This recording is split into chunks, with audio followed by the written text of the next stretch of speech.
Hey all, so in this video, I'm going to show you step by step how we help this roofing company generate $777,000 in roofing revenue in just the first 3.5 months of the year.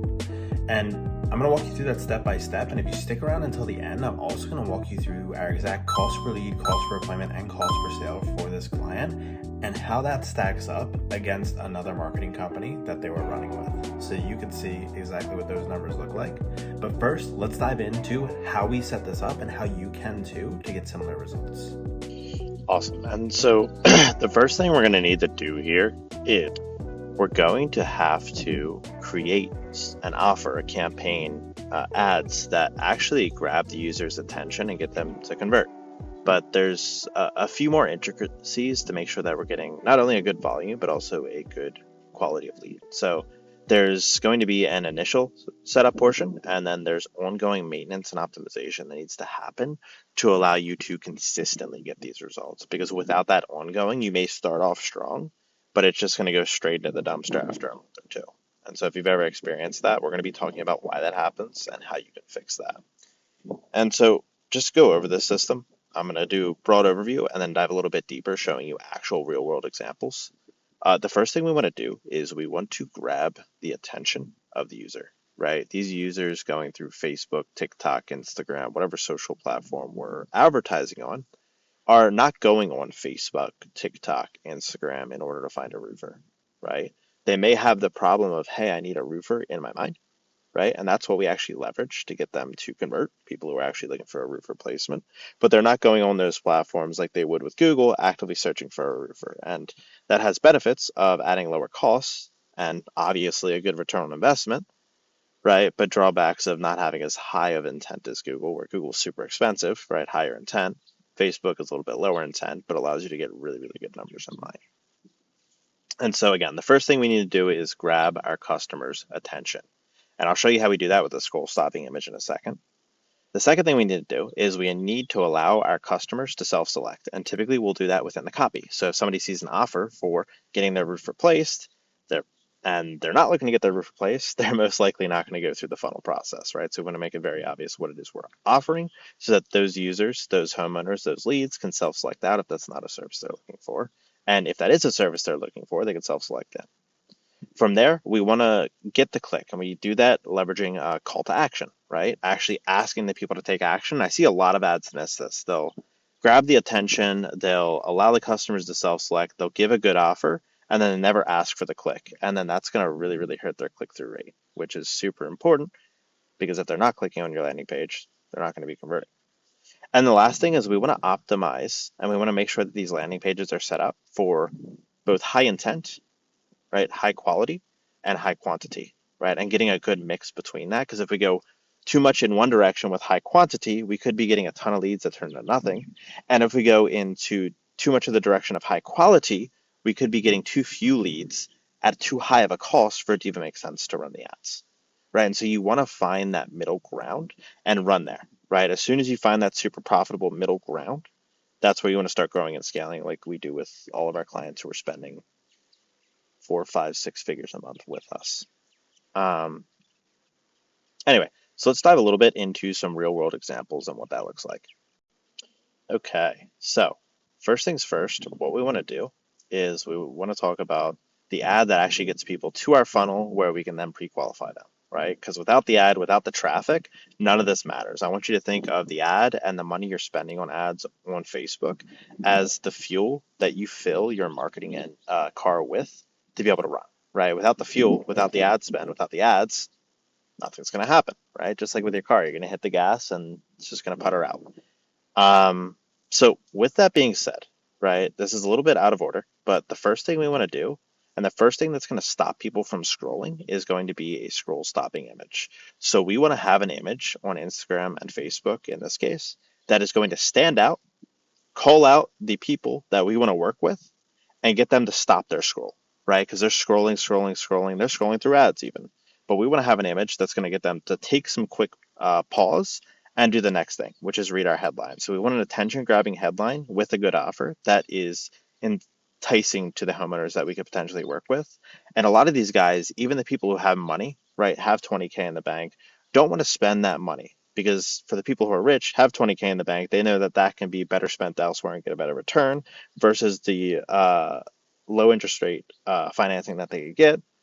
Or if somebody doesn't have the money to do it, allowing them to do those low monthly payments versus having to come up with 20K out of pocket is going to make it easier for them to convert. And so we typically see financing offers work very, very, very, very, very, very well. Not saying that price and financing is going to be the only determining factor for these homeowners. Once we get in the home, and this isn't something I'm going to talk about today, it's our job to sell them on the value because our clients typically sell at 50 to 100% more than the rest of the market, right? So they're not selling on price, even though they're running financing ads on the front end. So that's kind of a limiting belief I want to break through. But once we get them to read the headline and they're interested, we want them to come back up, read the copy, create some urgency here, sell the offer a little bit, right? Top customer satisfaction, limited lifetime warranty, payments as low as 147 a month. I have to keep it super short and choppy because people's attention spans are short, right? So we get it out as soon as possible, and then we make a call to action. And I see these shorter ads work way better than any long written, long form kind of ads, 9 times out of 10. So when we make that call to action, we're going to be sending this user to what's called a landing page, right? What I'll see a lot of roofers do is they'll run ads. Maybe they're running great ads, but they're running them to a crappy source. They're doing maybe messenger campaigns, or they're doing click to call campaigns, or they're doing lead form campaigns, and they just get a bunch of garbage leads that don't convert. And so we want to talk about what we want to do. Next, we're going to be talking about this, how we set up the back end of this ad to get not only a high quantity, but also a high quality of leads with homeowners who are eager to work with us. So I'll talk about that next. Great. And so we've gone over how to set up the ads, right? What they need to look like. We need a scroll stopping image. We need a headline, right? An attention grabbing headline that gets these people to read the copy, that gets them to feel that sense of urgency, to understand the offer, get excited about it, take action in a very, very short period of time, right? We don't have much time with these people. Now, what we want to do is, because there's a bumblebee right next to me, and now it's gone, because we're getting these people through so quickly, we want to make sure that we're not driving them to a lead form where they just hit 2 buttons and they're done. It autofills their information and we get a bunch of wrong phone numbers, addresses, whatever it may be. We want to send these people to a landing page where they're actually going to have to fill out some information, take some time, pause before they actually apply to work with you. And let me show you how that works. And so what we're going to be doing is we're going to be driving these people to a landing page. And what do I mean by that? Great question. What I mean by that exactly is, let me pull over here, is we're going to be driving them not just to a quick lead form where they can quickly fill out their information, wham, bam, done, thank you, ma'am. Right? We want to drive them somewhere where we're going to be building trust, right? We're going to be building that authority, and they're actually going to be taking some actions that create friction to make sure that we get people in the door who are actually interested in getting their roof done. They're interested in working with you, interested in getting their roof replaced, right?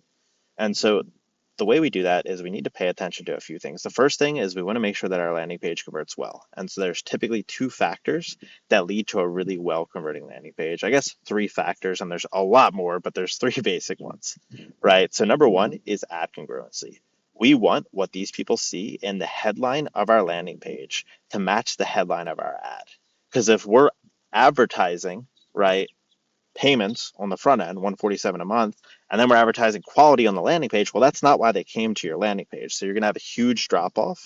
And I see as much as not 100% drop off. So it'll be double if you have it correct. And if not, right, you'll have half as many leads actually converting when they get to the landing page. So let's say your landing page is converting at 10% without ad congruency. With it, it'll convert at 20%, which means your cost per lead is going to be lower. So that's how we drive quantity. Another thing we do is we want to make sure that there's only one thing they can do.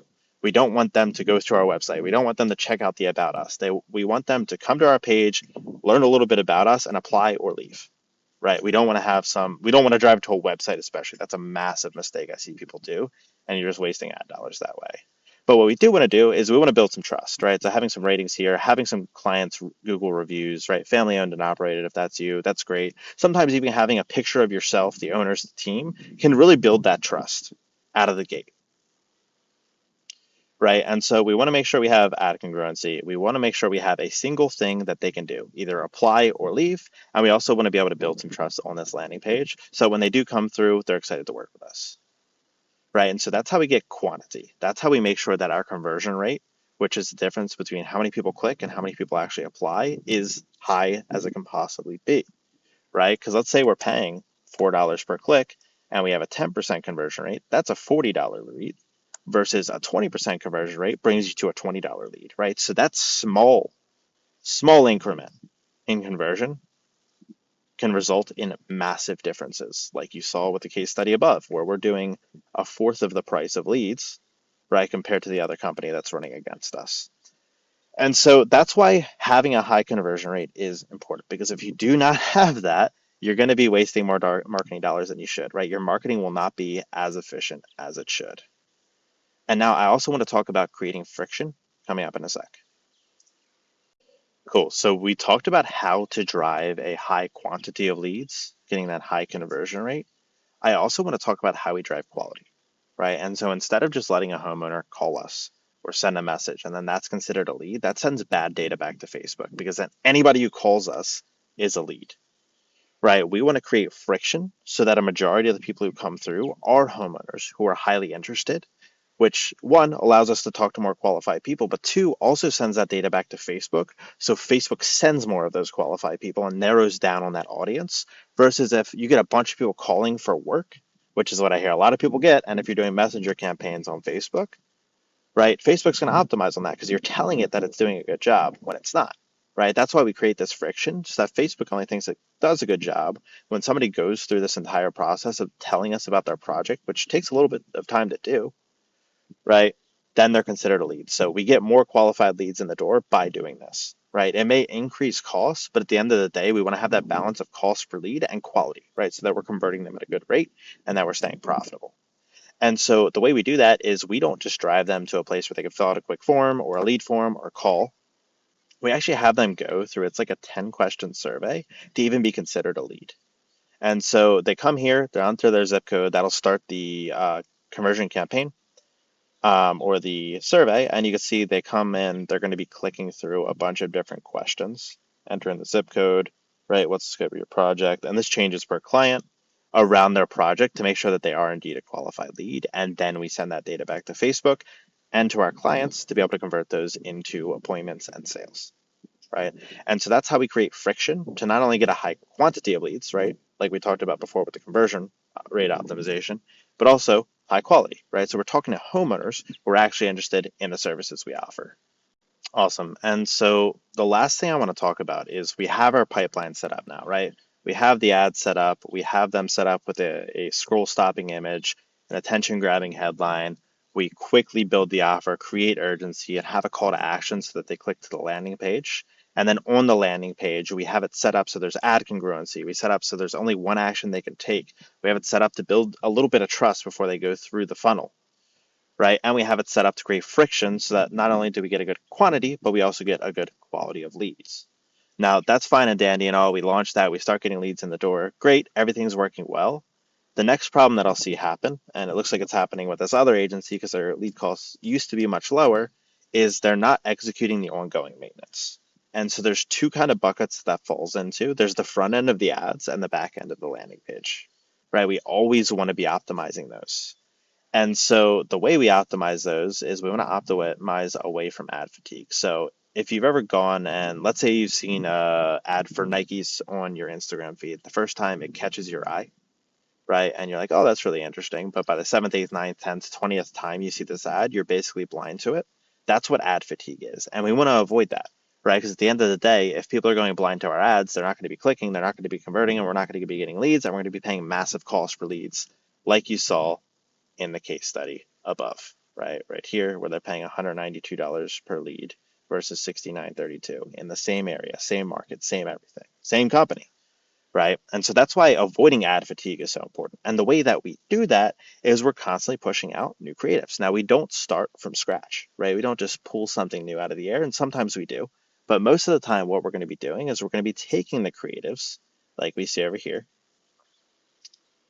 that we know exist, and we're going to be applying different creative elements to them. So maybe I'll try changing out this headline. Instead of get a new roof, is your roof old? Asking a question instead. Or hey, Orlando, Miami, Dallas homeowners, wherever they're at, right? Maybe we could try different financing levels, right? We could try $97 a month, $247 a month. We could try different colors, right? So it's trying different things like that. I could try different shingle systems, different pictures of these shingle systems.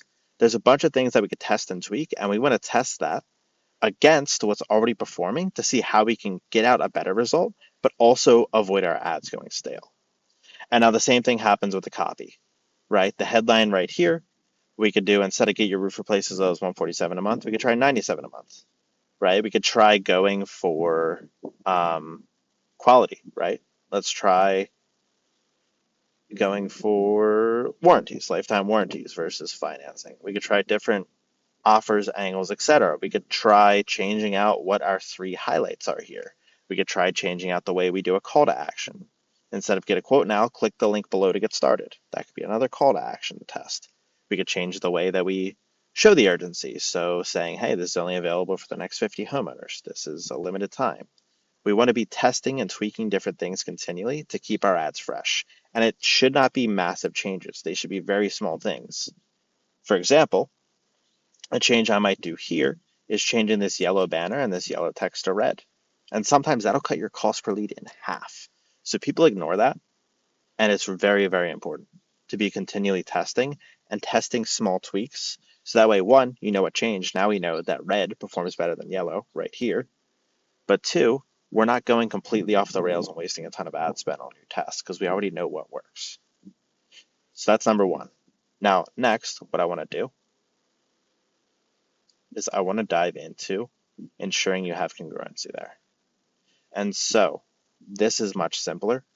When I'm saying ensuring you have congruency, it's, let's say we change this offer to get payments as low as $97 a month, and now we see homeowners are clicking through a lot on that offer. We now just want to come down to our landing page and switch out that headline to match the offer that's now converting. It's super, super simple, but that's what the ongoing optimization and maintenance needs to look like in order to not only start out strong and get a good quantity and quality of leads, but also continue to perform. Because I see this happen all the time where an agency will start out strong with a roofer, 2-3 months later, they can't generate any leads, the roofer's angry, they say marketers suck, and then it's the end of the world. Awesome. And so since you guys stuck around the whole time, I wanted to go ahead and fulfill my promise. Fulfill promise number 1, hopefully showing you how to run a campaign that generates a good, not only quantity, but quality of leads.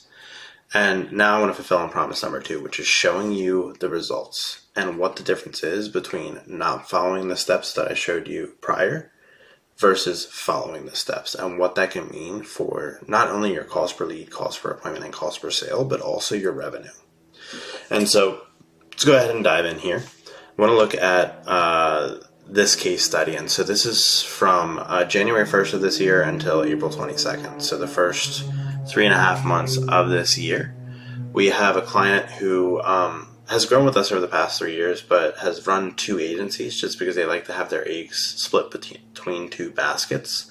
As you'll see, we spend about 2.4 times more on ad spend for this client month over month, and there's a reason for that, and you'll see why in a sec. But as far as what we have going here, I want to run through, right? So this was a competitor agency that, after looking at their ads, I didn't get too deep into them, but definitely does not follow the principles that we talked about here today, right? So definitely a little case study to show why all the stuff I talked about today matters.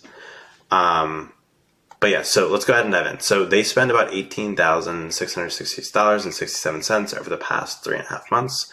We spent $46,233.27 over the past 3.5 months. And so we spent 2.4 times spend. And if we were equal agencies, right, both equally performing, all of our metrics would just be 2.4 times higher. But as you'll see in this case study, that is not the case.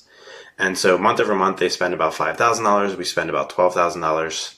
And with that, right, we generate not 2.4x, but 6.8 times more leads than them, even though we only have 2.4 times more spend. And this is just on Facebook. So over the course of this 3.5 months, the other agency has generated them 97 leads, where we have generated 667 leads. And this is a more competitive area, right? In less competitive areas, we'd probably see more in the thousands, but 667 leads as opposed to this agency's 97. Now, cost per lead, that means their cost per lead is $192, and 44 cents, where ours is $69.32. So our cost per lead is 2.7 times cheaper. And throughout, the rest of these conversion rates are going to be pretty similar, but because their cost per lead is so much higher, because they're not following the principles that we talked about earlier, you'll see that it drastically affects this roofing company's actual revenue. And so from that, they've generated 26 appointments. We've generated 161 appointments. So we generated about 6.1 times more appointments. And they have a conversion rate from lead to appointment. So that's from a lead who applies to work with them, like I showed you through that survey earlier. They convert about 26% of those into leads, where we generate, or our campaign, they've been converting about 24% of those into leads. So you could say we're about 2% less quality leads, right, if you want to. But with that being said, cost per appointment, right? Theirs is $717.95. So if you want to trade off that 2%, it's costing you that $717.95. Versus our cost per appointment is $287.16 for them, which is about 2.5 times cheaper. Now, sits, they had about 16 sits from the other agencies and 105 sits from ours. So again, we have about 6.56 more sits. And that results in a cost per sit. They're paying $1,000, almost $1,200 to sit in a home with this other agency's campaign, versus ours, they're paying about $440.32. Right? Conversion to sit, about the same. Ours is a little bit higher, but that could just be a little bit of randomness in there. But again, you can see metrics, conversion to appointment and conversion to sit are pretty similar. The only thing that really is affecting this is the cost per lead, because we're following what we talked about before, driving both quantity and quality. And so this company does have quality, they're just having an issue with quantity, right? Because their cost per lead is too high, this agency. And so from that, they generated 4 sales from the other agency and 26 sales from us. So we got them about 6.5x more sales, which is 25% conversion rate for them, 24% conversion rate for us, 24.76. If you want to round up, it's 25, so about even. So cost per sale with the other agency, this roofing company is spending $4,700 per sale, versus with us, they're spending about $1,700 per sale. And I assume this conversion to sale would be higher, but this company actually prices about 50 to 100% more expensive than all the competitors in their area. So it does bring that conversion rate down a little bit. Now with that, they were able to generate $102,000 from the other agency's campaign, versus us, we generated them $777,898.84, which is about $675,548.89 more revenue generated from only a 2.4x more in spend. And so what that results in is average roof, ours was about $4,000 more, so about 1.17x times more expensive. And our ROAS is significantly higher because of that. No, that all leads back to being able to drive quantity and quality, right? These people have quality down, but not the quantity portion like we were talking about.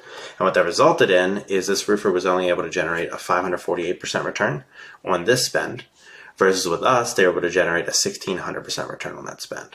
And so that's the difference, right? That's why it's important to go over all the stuff we talked about today when you're creating your roofing advertising campaigns, and focusing, again, on that middle ground of quantity and quality, so you can drive results like these instead of results like these or worse. So hope that was helpful for you guys today. If you did find that interesting, feel free to go ahead and implement it yourself. Or if you're looking for somebody to implement this alongside you to really help you grow and scale your roofing business, we do have 5 spots left this month in our Roofing Growth Partnership Program. So if you click the link below or to the side, wherever it is, you can go ahead and apply for that. And if that's not something you want to do right now, of course, you just take this information and run with it today. But other than that, hope you guys enjoyed it. Please like, subscribe, comment. It helps out the channel, and I'll see y'all.